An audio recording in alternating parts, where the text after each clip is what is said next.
तो दोस्तों आज हम बात करेंगे अभी अभी रिलीज हुई one of the best series पर, जिसका नाम है मनी हाइस्ट सीजन 5। और दोस्तों जिन्हें नहीं पता उन्हें मैं बता दूं कि हमने इसी चैनल पर मनी हाइस्ट के सीजन 1, 2, 3 एंड 4 को डिटेल में एक्सप्लेन किया है और हर सीजन की एक्सप्लेनेशन लगभग 1 घंटे से लेके आधे घंटे तक लंबी है। तो अगर आप लोगों ने अभी तक से उन एक्सप्लेनेशन को नहीं देखा है तो उन्हें आप लोग पहले देख ले, नहीं तो आपको ये सीजन 5 बिल्कुल भी समझ में नहीं आएगा। और आज हम इसी वीडियो में सीजन 5 पर डिटेल में बात करेंगे। और गाइज अगर आपको ओरिजिनल सीरीज भी देखनी है तो आप उसे नेटफ्लिक्स पर देख सकते हैं। ऑल्सो अगर आप लोग इस चैनल पर न्यू है तो चैनल को सब्सक्राइब करके बेल आइकॉन ऑल पर कर दे ताकि आपको ऐसी इंटरेस्टिंग वीडियोस की नोटिफिकेशन मिलती रहे। तो अब बिना देर किए चलते हैं सीधा वीडियो की तरफ। सीजन 5 के एपिसोड 1 के शुरुआत में हम कहानी को वही से स्टार्ट होता हुआ देखते हैं जहाँ पर एलिसिया ने प्रोफेसर को पकड़ लिया था और वो उसके बेस तक पहुँच गई थी। प्रोफेसर एलिसिया के हाथ से गन छीनने की कोशिश करता है पर एलिसिया साइड में गोली मार के उसे बोलती है कि मैं तुम्हें 1 सेकंड में गोली मार सकती हूँ, पर मैं ऐसा नहीं करूंगी बिकॉज उसे काफी इंफॉर्मेशन बाहर निकालनी है। और फिर वो प्रोफेसर को उसका पूरा प्लान पूछती है कि तुम क्या करने वाले हो, सोने को कैसे बाहर निकालने वाले हो और अंदर कितने लोग हैं। पर प्रोफेसर अपना मुंह नहीं खोलता। इनमें आपस में थोड़ी सी हाथापाई होती है और इसी के साथ सीन कट हो जाता है। देन कहानी फ्लैशबैक में जाती है जहाँ हम तुम्हारे और हमारे फेवरेट कैरेक्टर को यानी कि बर्लिन को देख पाते हैं जो अपने बेटे के साथ था। और बर्लिन के बेटे का नाम था राफेल। वो उसे एक होटल में ले जाता है एंड अपनी गर्लफ्रेंड से मिलवाता है। एंड बाद में बर्लिन मेन मुद्दे पर आता है और अपने बेटे को बोलता है कि समय आ गया है कि तुम अब उसी की तरह चोरी की दुनिया में एंटर करो। तो उसका बेटा साफ साफ मना करके ये बोलता है कि वो एक सॉफ्टवेयर इंजीनियर है और वो हैकिंग भी जानता है और उसके पास खुद का एक जॉब भी है और वो ये सब कुछ बिल्कुल भी नहीं करेगा। तो बर्लिन पलट के जवाब देता है कि मैंने तुम्हें सॉफ्टवेयर इंजीनियर इसीलिए बनाया ताकि तुम उसके काम आ सको। ये सुन के इनमें आपस में थोड़ी सी बहस होती है और राफेल वहाँ से चला जाता है। दूसरी तरफ फ्लैशबैक में हम प्रोफेसर एंड रकेल को देखते हैं और प्रोफेसर रकेल को प्लान समझा रहा था कि वो लोग चोरी के टाइम क्या करेंगे। और वो रकेल को बोलता है कि अगर हमारा कोई साथी पकड़ा जाता है तो वो लोग कैसे उस साथी को बैंक ऑफ स्पेन में पहुंचाएंगे 3000 से भी ज्यादा पुलिस वालों के नाक के नीचे से। और एग्जैक्टली प्रोफेसर ने ये करके भी दिखाया था। उसने सबके नाक के नीचे से रकेल को बैंक ऑफ स्पेन में पहुंचा दिया था। प्रेजेंट में कहानी बैंक ऑफ स्पेन के सामने वाले पुलिस स्टैंड पर फोकस होती है जहाँ कर्नल काफी गुस्से में था और वो आर्मी को बुलाने का डिसाइड करता है जो सीधा बैंक में घुसने वाली थी। एंजल एंड बाकी लोग कर्नल को रोकने की कोशिश करते हैं कि ये कंट्री का इंटरनल मैटर है तो इसमें आर्मी को मत घुसेड़ो, पर कर्नल बात नहीं सुनता और वो आर्मी में मेजर सगस्टा को कॉल करके बुला लेता है जो अपने घर पर था। मेजर सगस्टा एग्री करता है और बोलता है कि वो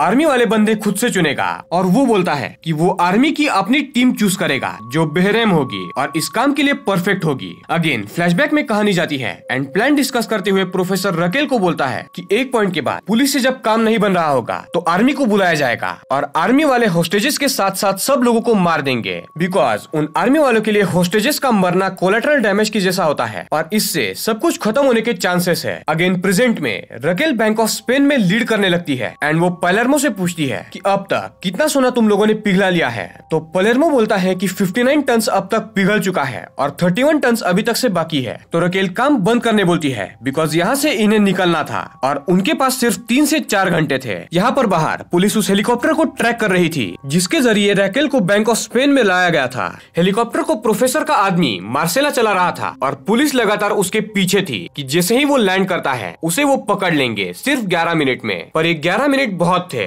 और इसमें तो मार्सेला बहुत कुछ कर सकता था बचने के लिए। यहाँ बैंक ऑफ स्पेन में हम आर्टोरिटो को देख पाते हैं जिसे मनीला ने गोली मारी थी बिकॉज वो मोनिका को मारने वाला था। हेलसिंकी उसे ले जाता है और आर्टोरिटो के घाव इतने भी गहरे नहीं लग रहे थे। पालेर्मो सोना पिघलाने वाली जगह पर जाके बोगोटा को काम बंद करने बोलता है पर बोगोटा गुस्सा था और उसे ऐसा लग रहा था कि रकेल बैंक में आने के चलते इन सब का पूरा प्लान फ्लॉप हो जाएगा और इनमें आपस में ही बहस होने लगती है। यहाँ पर हम प्रोफेसर को देखते हैं जिसे एलिसिया ने बांध कर रखा था और वो भी एक बड़े से चेन से। वो प्रोफेसर को काफी सवाल कर रही थी कि रकेल बैंक में कैसे घुसी, तुम लोग सोना बाहर कैसे निकालोगे, अंदर एग्जैक्टली कितने लोग हैं। वैसे ही सेम सवाल हर बार वो पूछ रही थी पर प्रोफेसर मुंह नहीं खोलता है। तो एलिसिया उसके पैर में एक गोली मारती है ताकि प्रोफेसर डर के मारे मुंह खोले।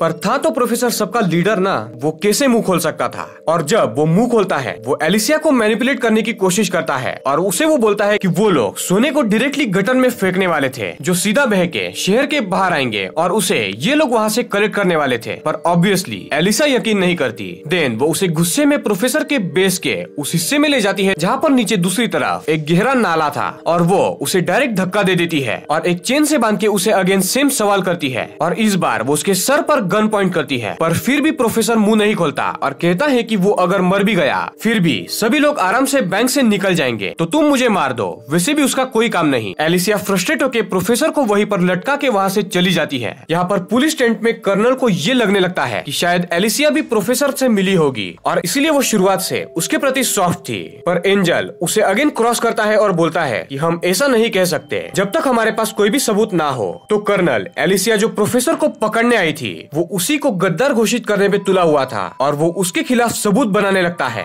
जिसके चलते वो इस पूरे ऑपरेशन को खुद ही लीड कर पाए और वो उसके एक अकाउंट में कुछ पैसे भी ट्रांसफर करवा देता है, जो स्टेटमेंट देखने पर ऐसा लगे कि प्रोफेसर के आदमियों ने उसे पैसे भेजे हैं। और गाइस इसके बाद से अब कुछ अनवांटेड चीजें भी यहाँ पर होने वाली है, पर मैं सिर्फ आपको मेन प्लॉट पर फोकस करवाऊंगा। तो अगेन कहानी हेलीकॉप्टर पर फोकस होती है। जिस हेलीकॉप्टर को मार्सेला चला रहा था वो हेलीकॉप्टर को एक खेत में रोक देता है जहाँ पर प्रोफेसर के 2 आदमी पहले से ही मौजूद थे, तो वो मार्सेला को दूर छुपा के खेत में खड़े हो जाते हैं, वो भी हेलीकॉप्टर के पास, और ऐसा प्रिटेंड करते हैं कि वो यहाँ पर भेड़ को चराने आए हैं। और जैसे ही हेलीकॉप्टर को टैप करते हुए पुलिस वहाँ पर आती है, प्रोफेसर के साथ काम करने वाला एक बूढ़ा आदमी पुलिस को बोलता है कि वो इस फार्म का मालिक है और दूसरा आदमी उसके लिए काम करता है भेड़ चराने के लिए। तो पुलिस उस पर यकीन करके उससे पूछती है कि जो ये हेलीकॉप्टर चला रहा था वो आदमी कहाँ पर गया। तो ये बूढ़ा आदमी बोलता है कि वो एक रेड कलर के वॉल्वो कार में यहाँ से भागा है। और ये बूढ़ा आदमी पुलिस को ये यकीन दिलाने के लिए कि वो सच में इस खेत का मालिक है, वो पुलिस वालों से झगड़ने लगता है और उन्हें बोलता है कि उसकी 3-4 भेड़े इस हेलीकॉप्टर के चलते मारी गई, तो इसका पैसा कौन देगा। पुलिस उसे इग्नोर करके रेड वॉल्वो कार को ढूंढने लगती है और उसके पीछे पड़ जाती है। और जब इस कार को रोका जाता है तो उसमें एक रैंडम बंदा था जिसे बंदी बनाया गया था, जिसे प्रोफेसर के आदमियों ने किडनैप करके धमका के इस कार में बंदी बनाया था। और इस बार अगेन पुलिस बेवकूफ बन जाती है बिकॉज उनके हाथ में मार्सेला नहीं लगा था। और हम यहाँ पर दूसरी तरफ मार्सेला और प्रोफेसर के बाकी 2 आदमियों को वहाँ से एक ट्रक में भागता हुआ देखते हैं। देन हम एलिसिया को देखते हैं जो प्रोफेसर को मौका देती है रैकेल से बात करने का, जो बैंक ऑफ स्पेन में थी। प्रोफेसर रैकेल एंड बाकी सबको ये बोल देता है कि उसे पुलिस ने पकड़ लिया है और वो शायद उनसे आखिरी बार बात कर रहा है, तो तुम लोग प्लान को ठीक से फॉलो करो। प्रोफेसर सबका नाम लेके एक-एक करके सबको सॉरी बोलता है और फोन कट हो जाता है। और उसके तुरंत बाद सभी लोग बैंक ऑफ स्पेन के बाहर पूरी मिलिट्री को आता हुआ देखते हैं और उसे देख के सभी लोग हक्के बक्के रह जाते हैं। और इसी के साथ एपिसोड 1 यहाँ पर एंड होता है। एपिसोड 2 के शुरुआत में हम बैंक में जितने रॉबर्स थे, यानी कि Palermo, Bogota, Helsinki, Tokyo, Denver, Monica, Manila और बाकी सभी लोग, वो सभी गन्स लेके आर्मी वालों से लड़ने के लिए रेडी होते हैं। पर उससे पहले प्रोफेसर के प्लान के मुताबिक ये एक और चांस लेने वाले थे। रैकेल, मोनिका एंड टोक्यो तीनों भी निहत्ती व्हाइट फ्लैग लेके बाकी हॉस्टेजेस के साथ बाहर जाती है और इतने हॉस्टेजेस को देख के आर्मी वाले एंड पुलिस वाले अपनी गन्स को स्टैंड बाय पर रखते हैं। देन रैकेल कर्नल को आवाज लगा के उससे बात करने की मांग करती है। कर्नल स्टार्ट में तो इन तीनों को गोली मारने का सोचता है, पर बाकी एजेंट्स की बात सुन के वो भी निहत्था रैकेल के सामने जाता है। तो रैकेल उससे बात करके बोगोटा को वीडियो कॉल करती है बैंक के अंदर और गांदिया की हालत दिखाती है। जी हाँ गाइस, गांदिया वो अभी तक से जिंदा था। सीजन 4 के एंड में मैंने उसे मरा हुआ समझा था और आपको भी थोड़ी गलत जानकारी मैंने दी, उसके लिए सॉरी। पर यहाँ गांदिया की हालत दिखा के रैकेल एक डॉक्टर की मांग करती है जो बैंक के अंदर आएगा गांदिया की ट्रीटमेंट करने के लिए। और इसके पीछे इन चोरों का सिर्फ एक ही मकसद था, 1 से 1.5 घंटा इन्हें एक्स्ट्रा चाहिए था ताकि ये लोग वहाँ से भाग जाए। पर कर्नल को ये बात समझ जाती है और वो बोलता है कि मुझे सब पता है, तुम ऐसा क्यों कर रही हो। मैं अभी अंदर आर्मी भेजने वाला था और तुम्हें टाइम चाहिए यहाँ से भागने के लिए और इसीलिए तुमने ये सब कुछ किया। तो मैं तुम्हारी बात नहीं मानता, उल्टा तुम ही गांदिया को बाहर आजाद करो और वहाँ पर ही वो लोग उसकी ट्रीटमेंट करेंगे। रैकेल डिस्कस करके ये बात मान जाती है और कर्नल से बात करके उसे ये भी पता चल जाता है कि प्रोफेसर पकड़ा गया है एंड एलिसा के कब्जे में है। ये बात अभी तक से पब्लिक नहीं हुई है, यानी प्रोफेसर वापस आ सकता है, ये चांसेस अब बढ़ गए थे बिकॉज कर्नल और बाकी लोगों को इसकी कोई भी जानकारी नहीं थी कि प्रोफेसर एलिसिया के कब्जे में है। इनमें आपस में डिस्कशन चल ही रहा था कि गांदिया अंदर बोगोटा को उकसाने लगता है कि कैसे उसने नायरोबी को मारा और कैसे बोगोटा नायरोबी को चाहता था। ये सुन के बोगोटा गांदिया को बहुत मारता है। पैलेर्मो एंड डेनवर उसे रोकने की कोशिश करते हैं, पर रियो भी बोगोटा का साथ देता है और अगर ये लोग गांदिया को मार देते तो बाहर रैकेल एंड कर्नल के बीच गांदिया के ट्रीटमेंट को लेकर जो भी बात चल रही थी वो रुक जाती एंड आर्मी तुरंत अंदर घुस के सबको मार देती। यहाँ पर अंदर पालेर्मो भी फाइनली गांदिया को मारने के लिए रेडी था, बिकॉज वो भी काफी गुस्सा हो चुका था। और यहाँ पर बाहर हॉस्टेजेस के साथ रकेल, टोक्यो एंड मोनिका अंदर वापिस आती है और इन्हें अब थोड़ा सा टाइम मिल गया था जब आर्मी अंदर नहीं आने वाली थी और गांदिया को इन्हें बाहर भेजना था। टोक्यो बोगोटा को रोक लेती है जो गांदिया की गर्दन तोड़ने वाला था, पर गांदिया टोक्यो को भी उकसाने लगता है, जिसके चलते टोक्यो भी उसे खूब मारती है। यहाँ पर जो हॉस्टेजेस थे उनमें से अपना बेवकूफ उर्फ आर्थोरितो भी था और वो अगेन वहाँ पर पड़े बुलेट प्रूफ जैकेट्स को एंड हथियारों को उठा के सबको दे देता है और इस बात पर किसी का भी ध्यान नहीं जाता बिकॉज ये लोग गांदिया को मारने में बिजी थे। आर्थोरितो रॉबर्ट्स पर गोली चलाने लगता है, पर उल्टा दो हॉस्टेजेस ही घायल हो जाते हैं एंड डेनवर के हाथ पर एक गोली लग जाती है। गांदिया को वहीं पर बांध कर रख दिया जाता है और यहाँ पर सारे हॉस्टेजेस बैंक ऑफ स्पेन में भागने लगते हैं। गवर्नर का प्लान था एक ऐसे वॉल्ट में जाना जहाँ की दीवारें स्टील की थी और सभी उसी की तरफ भागने लगते हैं, पर तभी रॉबर्ट्स भी वहाँ आके इन पर गोली चलाने लगते हैं और इन्हें काफी डराते हैं। असल में टोक्यो एंड पालेर्मो हॉस्टेजेस के बुलेट प्रूफ जैकेट्स पर गोली चला रहे थे ताकि इन्हें चोट भी ना पहुंचे और ये लोग डरे। यहाँ पर बाहर कर्नल काफी फ्रस्ट्रेट हो चुका था और वो मेजर सगास्टा को अंदर जाने का ऑर्डर देता है और अगेन आर्मी वाले अंदर जाने की तैयारी करने लगते हैं। यहाँ पर बैंक में आर्थोरितो एंड हॉस्टेजेस प्लान के मुताबिक वॉल्ट में तो नहीं जा पाते, पर इन्हें वो रूम मिल जाती है जहाँ पर रॉबर्ट्स ने अपने हथियार रखे थे जो काफी सारे थे और हॉस्टेजेस एंड रॉबर्ट्स में आपस में कई बार क्रॉस फायर होता है। गवर्नर आर्थोरितो को रोकने की काफी कोशिश करता है पर आर्थोरितो बात नहीं मानता। धीरे धीरे सभी हॉस्टेजेस पकड़े जाते हैं सिवाय 4 लोगों के, जिसमें गवर्नर एंड आर्थोरितो शामिल थे। यहाँ बाहर एलिसिया अपने फोन पर ये रिकॉर्डिंग करती है कि उसने प्रोफेसर को पकड़ लिया है और प्रोफेसर के मुंह से वो ये बात उगलवा लेती है कि सच में प्रोफेसर को उसी ने पकड़ा है। देन तभी मार्सेला एंड बूढ़ा यानी कि प्रोफेसर के दोनों आदमी वहाँ पर बेस पर आते हैं तो एलिसिया प्रोफेसर को मार के एक इंजेक्शन देके उसे बेहोश करती है और उसे बेड पर सुला देती है। जब ये दोनों अंदर आते हैं तो इन्हें लगता है कि प्रोफेसर सो रहा होगा, पर सून एलिसिया इन दोनों को यानी कि बूढ़े को एंड मार्सेला को मार के बंदी बना लेती है। और गाइस, जितना हमें लग रहा था एलिसिया उससे काफी पावरफुल थी, जिसने 3 बंदों को मार गिराया और उन्हें बंदी बना लिया। यहाँ पर बैंक में आर्थोरितो जो हथियार हाथ में आए उसका इस्तेमाल करके डेनेवर, पालेर्मो, मैनिला एंड रैक्वेल पर उसे यूज कर रहा था और ये हथियार थे बम, फ्लेम थ्रोअर, मशीन गन और इससे सभी लोग परेशान हो रहे थे। और गोलियों की आवाज सुन के मिलिट्री और भी तेजी से अंदर आने की प्रोसेस में लगी थी तो रकेल बोगोटा को ऑर्डर देती है कि गांदिया को बाहर भेज दो, इससे उन्हें टाइम मिलेगा। तो गांदिया को बाहर भेज दिया जाता है उसके ऊपर स्मोक बम लगा के, ताकि गांदिया मिलिट्री वालों को ये ना बता पाए कि हॉस्टेजेस एंड रॉबर्ट्स में गोलीबारी चल रही है। और यहाँ पर बैंक के अंदर मोनिका एसिड डक्ट के थ्रू पीछे से जाके आर्थोरितो पर 2-3 गोलियां चला देती है जिससे वो मरने लगता है। और इसी के साथ एपिसोड 2 यहाँ पर एंड हो जाता है। एपिसोड 3 के शुरुआत में अब सभी हॉस्टेजेस पकड़े गए थे एंड जख्मी आर्थोरितो को ऑक्सीजन लगा के उसे शॉक देके उस पे बेसिक ट्रीटमेंट करके सभी रॉबर्स उसे भी बाहर भेज देते हैं एंड आर्थोरितो के साथ गवर्नर को भी बाहर भेजा जाता है। और गाइस, गवर्नर के हाथ में एक ऐसी हथकड़ी थी जिसमें एक माइक फिट किया गया था और ये जो माइक है वो आगे काफी काम में आएगा और इसका मेन पर्पस तो हमें थोड़ी देर में पता चल ही जाएगा। अब जो पब्लिक रॉबर्स को सपोर्ट कर रही थी वो थोड़ा सा डर जाती है बिकॉज फर्स्ट टाइम कोई हॉस्टेज इतना इंजोर हुआ था। अब कर्नल गवर्नर के सामने बैठ के उससे पूछताछ करता है कि अंदर क्या क्या हुआ, तो गवर्नर बोलता है कि सब शांति से चल रहा था पर आर्थोरितो ने रॉबर्ट्स पर गोलियां चलाई जिसमें उसी ने 2-3 हॉस्टेजेस को जख्मी कर दिया।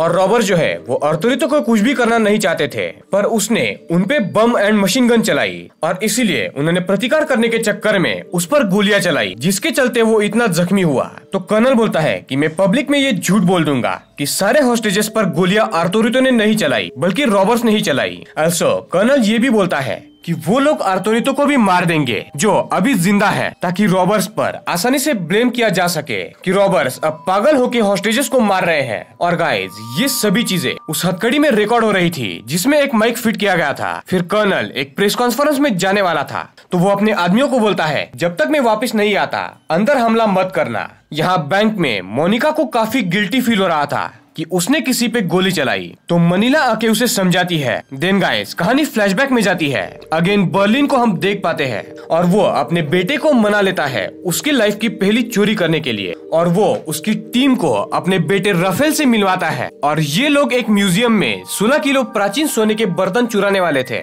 इनके पास उन प्राचीन बर्तनों की कॉपी ऑलरेडी रेडी थी तो इनका एग्जैक्ट प्लान कैसे एग्जीक्यूट होता है ये तो हमें अगले एपिसोड में डिटेल में पता चल ही जाएगा। अब अगेन प्रेजेंट में कर्नल प्रेस कॉन्फ्रेंस में आता है और यहाँ पर वो प्रेस के सामने एलिसिया के खिलाफ झूठे आरोप लगाता है कि वो प्रोफेसर से मिली हुई है और वो प्रेस को आगे ये भी बोलता है कि इसीलिए एलिसिया ने स्टार्ट से रॉबर्स के ऊपर सख्त कार्रवाई नहीं की। उसने रिजाइन भी इसलिए किया ताकि वो प्रोफेसर को सपोर्ट करना चाहती थी और अब वो इसलिए गायब हो गई और शायद वो अभी प्रोफेसर के साथ ही होगी और काम कर रही होगी। फिर वो कुछ सीसीटीवी फेक फुटेज भी दिखाता है और बैंक के स्टेटमेंट्स भी, जिससे एलिसिया के अकाउंट में काफी सारे पैसे जमा हुए थे। प्रोफेसर ये सुन के खुश हो जाता है बिकॉज एलिसिया अब फंस चुकी थी और उसके पास कोई और रास्ता भी नहीं था। असल में एलिसिया सीक्रेटली काम करके प्रोफेसर को पकड़ना चाहती थी, पर इसी सीक्रेट काम के चलते कर्नल ने उसी को धोखेबाज समझ के उसके खिलाफ ही रिपोर्ट दर्ज कर दी और अगर वो सामने आके अब सब कुछ सच भी बोल देती तो कोई भी उस पर यकीन नहीं करने वाला था। तो प्रोफेसर उसे समझाने लगता है कि तुम हमारे साथ मिल जाओ।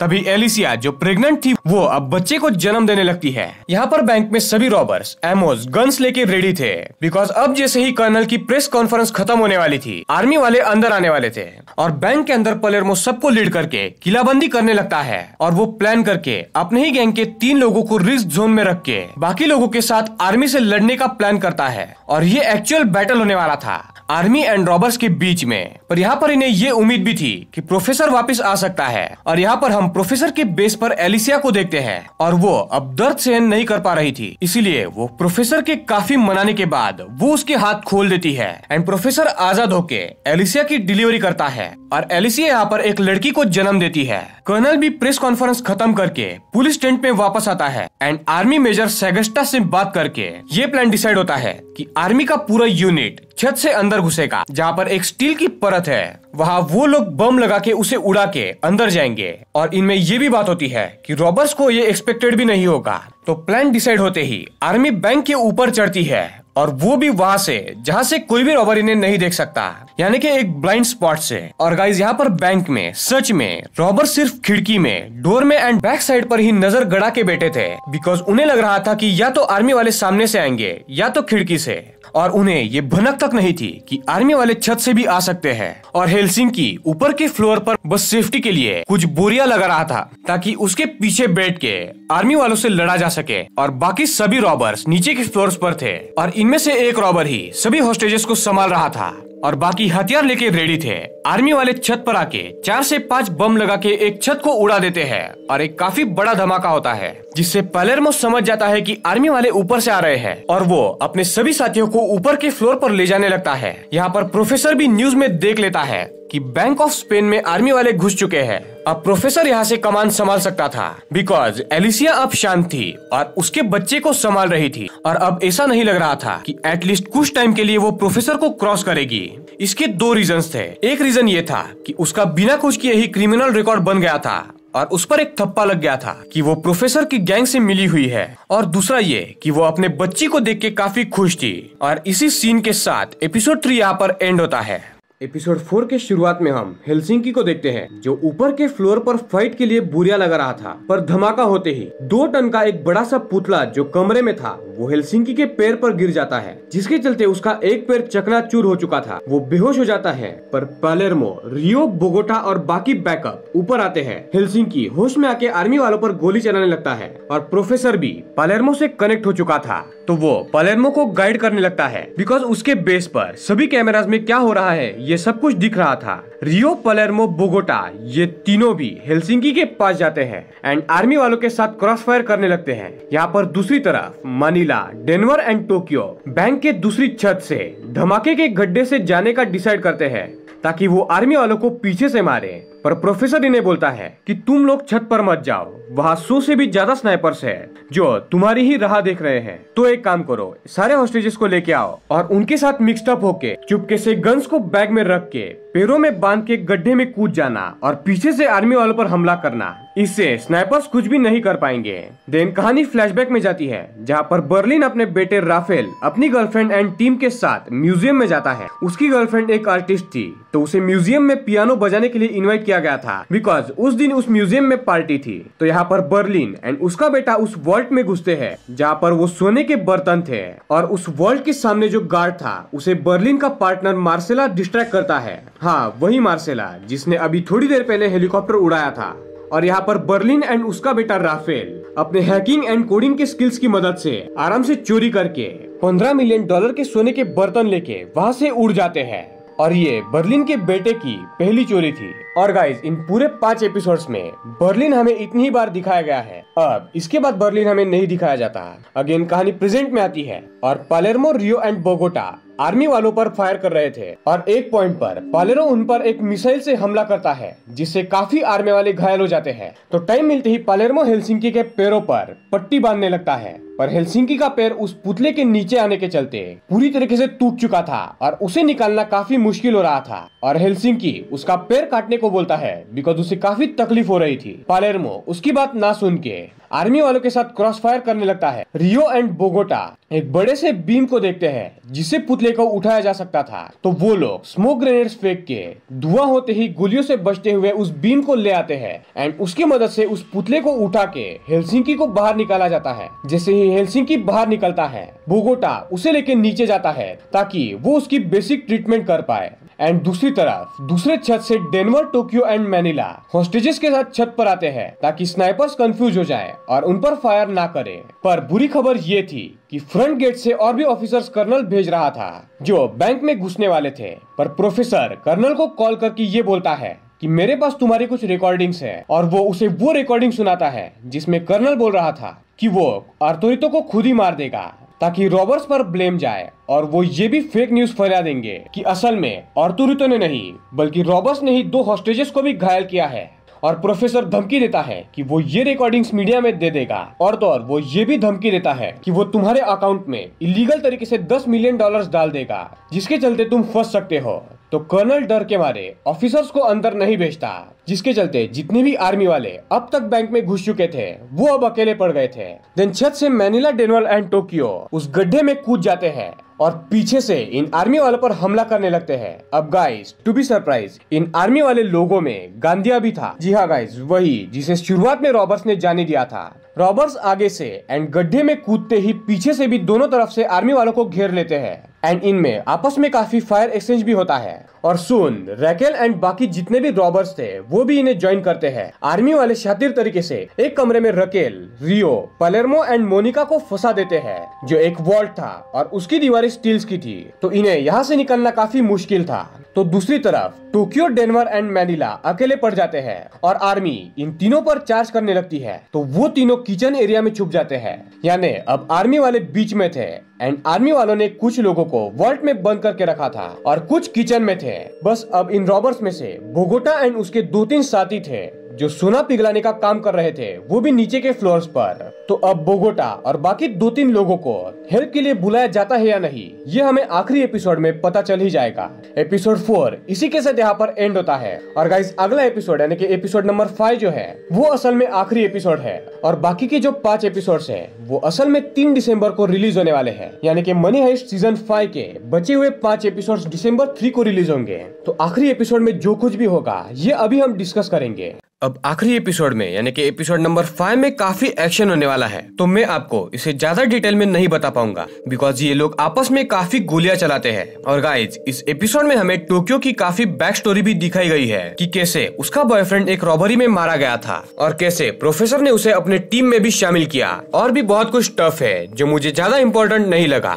और टोक्यो की बैक स्टोरी क्यों दिखाई जा रही थी इसके बारे में हमें एंड में पता चल ही जाएगा। प्रेजेंट में हम डेनेवर, मैनिला एंड रियो को देखते हैं जो किचन में थे और वो लोग एक स्टील के बड़े से मोटे टेबल को किचन डोर्स पर लगाने में कामयाब हो जाते हैं और उसके थ्रू आर्मी वालों पर वो लोग अटैक कर रहे थे और उन पर गोलियां चला रहे थे। आर्मी वाले कुछ समय के लिए चुप कर रहते हैं और डिसाइड करते हैं कि वो साइड के दीवार को तोड़ के जाएंगे। तो इन्हें ये करने से रोकने के लिए प्रोफेसर टोक्यो को बोलता है कि गांधिया को उकसाओ ताकि वो मेजर सगस्ता की ऑर्डर ना माने और गलती करे। तो टोक्यो उसे चिढ़ाने लगती है और उसके फैमिली पर बात करके उसे छेड़ती है, जिससे गुस्सा होके गांधिया एक नेट किचन में फेंक देता है जो मेजर सगस्ता का प्लान नहीं था और टोक्यो को यही चाहिए था। वो उस फेंके बम को कैच करके अगेन बाहर फेंक देती है, जिससे एक आर्मी वाला मारा जाता है और 2-3 आर्मी वाले बुरी तरीके से जख्मी हो जाते हैं। अब ऑर्डर फॉलो नहीं किए इसलिए मेजर सगस्ता एंड उसकी एक ऑफिसर गांधिया को काफी मारते हैं। यहाँ दूसरी तरफ बोगोटा एंड उसके 2-3 आदमी गैस कटर से उस स्टील की दीवार को काट रहे थे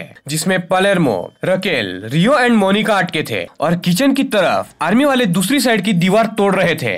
वो उस दीवार पर ड्रिल करते हैं ताकि उसमें वो बम फिट करके उसे उड़ा सके। पर टोक्यो किचन के सेकंड एरिया में जाके उस ड्रिल वाले होल्स के अंदर गोली चलाती है, जिससे 2 आर्मी वाले और घायल हो जाते हैं। पर किचन के दूसरे हिस्से से टोक्यो बाहर स्नाइपर्स को दिख रही थी और जो स्नाइपर्स थे वो टोक्यो पर गोली चला देते हैं। अब टोक्यो काफी जख्मी थी और आर्मी वाले किचन के दीवार पर बम फिट करके उसे उड़ाने वाले थे। तो खतरा देख के मैनिला को डेनवर वेटर के लिफ्ट से नीचे भेज देता है, वो भी उन रस्सियों से लटका के, और वो टोक्यो को ले जाने लगता है। पर टोक्यो अब हिल भी नहीं सकती थी और वो डेनवर को आगे जाने बोलती है बिकॉज उसका बचना अब नामुमकिन था। यहाँ पर स्टील की दीवारों से पालेर्मो एंड बाकी लोग निकल आते हैं एंड रियो टोक्यो को बचाने के लिए नीचे के फ्लोर से ड्रिल करने लगता है। अब डेनवर भी ना चाहते हुए भी वेटर लिफ्ट वाले रास्ते से रस्सी पे लटक के नीचे चला जाता है। यानी ओवरऑल सभी रॉबर्स अब सेफ थे और नीचे के फ्लोर्स पर थे। रियो जो है वो नीचे के फ्लोर पर ड्रिल करके टोक्यो को देखता है और उसका हाथ पकड़कर ये दोनों थोड़ी देर बातें करते हैं और टोक्यो काफी खुश थी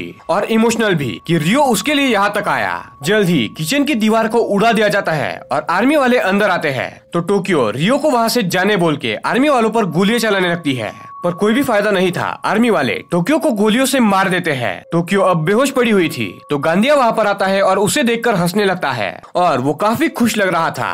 पर यहाँ पर एक भयानक सीन आता है। असल में टोक्यो ने ग्रेनेड्स की माला पहनी हुई थी जिसकी सुइया उसने अपने हाथ में निकाल ली थी और सारे के सारे ग्रेनेड्स आखिर में फट जाते हैं और टोक्यो के चीथड़े उड़ जाते हैं और शायद गांधिया और बाकी आर्मी वाले भी इस धमाके में मारे जाते हैं। और ये सबसे खतरनाक सीन था और इसी के साथ ये एपिसोड 5 यहाँ पर एंड होता है। अब गाइज आगे भी बैंक ऑफ स्पेन में काफी रॉबर्स जिंदा बचे हुए हैं और टोक्यो तो मर चुकी है। हेलसिंकी काफी जख्मी है। प्रोफेसर बाहर शॉक में है कि उसने टोक्यो को खोया और पुलिस वाले तो अब काफी ज्यादा गुस्सा हो चुके हैं। तो क्या रॉबर्स इस सिचुएशन से निकल पाते हैं या नहीं, ये हमें मनी हाइस्ट के सीजन 5 के वॉल्यूम 2 में पता चल ही जाएगा, जो अभी तक से रिलीज ही नहीं हुई है। यानी कि बचे हुए 5 एपिसोड्स 3 दिसंबर को रिलीज होंगे और मैं वो एपिसोड्स भी आपको डिटेल में एक्सप्लेन कर ही दूंगा। तो दोस्तों ये थी मनी हाइस्ट सीजन 5 की डिटेल एक्सप्लेनेशन। आई होप कि आपको ये पसंद आई होगी। तो दोस्तों अगर आपको ये वीडियो पसंद आई है तो इस वीडियो को लाइक करे, चैनल को सब्सक्राइब करके बेल आइकॉन ऑल पर कर दे और इस वीडियो को ज्यादा से ज्यादा शेयर करे।